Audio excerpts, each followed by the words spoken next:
ডিমের একেবারে ভিন্ন স্বাদের একটি ঐতিহ্যবাহী ঘরোয়া পদ। আজ বানাবো সুস্বাদু অমলেট কারি।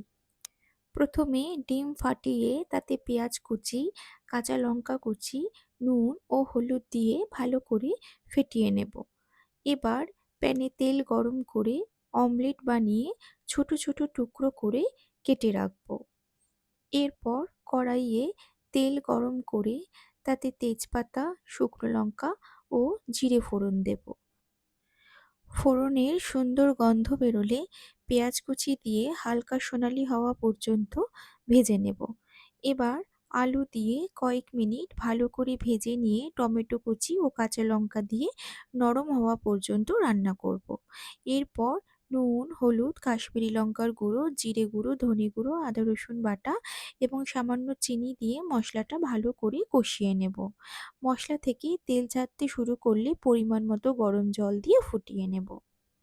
ঝোল ফুটে উঠলে তাতে আগে থেকে ভেজে রাখা অমলেটের টুকরোগুলো দিয়ে ৪-৫ মিনিট ফুটিয়ে নেব। সবশেষে ধনেপাতা কুচি ও সামান্য গরম মশলা ছড়িয়ে দিলেই তৈরি হয়ে যাবে সুস্বাদু অমলেট কারি।